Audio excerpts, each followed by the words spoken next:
I think. Call up Lex Friedman. Let's get to the bottom of this. Lex. Call me, buddy. I was funny when we were at the store and I was teasing him because he was dressed like a Men in Black dude. and then you go, he's a black belt jiu-jitsu too. And I was like, oh, okay, buddy. He's a super nerd. He's a nerd that can kill you. Yeah. Yeah. Nerds like that jiu-jitsu. Yeah, well, it's a very intellectual pursuit, believe it or not. It seems like it wouldn't be. Yeah. It seems like it's just brute strength and shit like that, but it's not. So, But is it also they just want to like touch people? Like there's like no socialization. Could be. Like you're just in your cubicle and and then you get to embrace. be awkward. Yeah. Yeah. Yeah, Like, yeah. like, you get past the normal awkwardness of touching people. well, and you maybe never were able to. Like we need fucking affection. Like you go to like Africa, right? And you super homophobic, a lot of these countries. But the dudes are holding hands, the dudes are hugging each other, kissing each other when they fucking meet. Mm-hmm. And I think it's because if you can't just fuck broads regularly, you need that affection somewhere. Right. So you just get it from your boys. How come they can't fuck broads regularly? I think there's not like just dating culture. It's like if there's no alcohol, it's harder to just like go to the hookah spot and pick up a broad.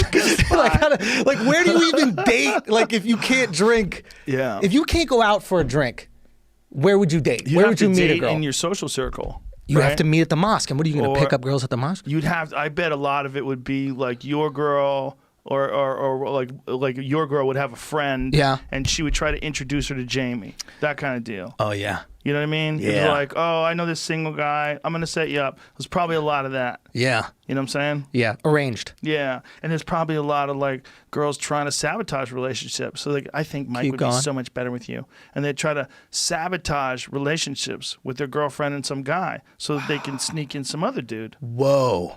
For sure. Like a terror plot. Yeah, for sure they do that. Yeah, I just don't think he's good for you. I just don't. Debbie, you can do so much better. I mean, yeah, he's fine. How happy He's are you fine. that you don't have to date through all this? Like, How about dating through the pandemic? yeah, I didn't get it at all. I got a girl, so I'm straight. But that would yeah. be the worst. Like the guys that I know that are the most depressed right now are single, that have been by themselves for 2 fucking months locked in their You don't think apartment. they're having people come up? I think some of them don't have that ability. Oh, but then they were, they were not. I wasn't about to say losers. Losers? They weren't getting any pussy before. Well, they were getting some occasionally, but they had to go out and get it. Right. You have to go. You have a couple of drinks with someone. Yeah. Next thing you know, da-da-da-da-da. Dude, I don't even know how to get laid anymore. I'm thinking. I bet you ask. You just beg. You and just bring beg? You got to bring a consent form. And have them sign. And you have to record it. Everyone's going to be a pornographer so that every step of the way gets documented. Like, this is for us. We're going to put it in a vault in a safe deposit box. But just so everybody knows so true. that you were well aware and wanted to do all this stuff. You can't change what happened. Yeah. You can't decide after you feel terrible. Yeah. Like just asking. Some people do distort. Which the distorting part is what's really scary. What do you mean? Like openly distort like what happened with you and like the Chris Hardwick story. No, go. It's a terrible one. Yeah. Wait, did His he get caught ex-girlfriend up in accused some shit? him of sexual assault, and this is her definition of sexual assault. She said yes to him because he had told her that if in the past that they had been in a relationship, he had been in a relationship in the past where the girl didn't want sex as much as him, and he didn't like it. Mm-hmm. So this was her reasoning for describing why her saying yes to him and having sex with him was actually him sexually assaulting her.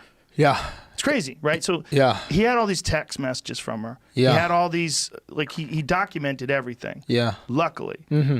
But yet people were still upset that AMC hired him back, even though it was shown that she lied and not him, and that none of it, like, he actually broke up with her because she was making out with some other guy. Like, there was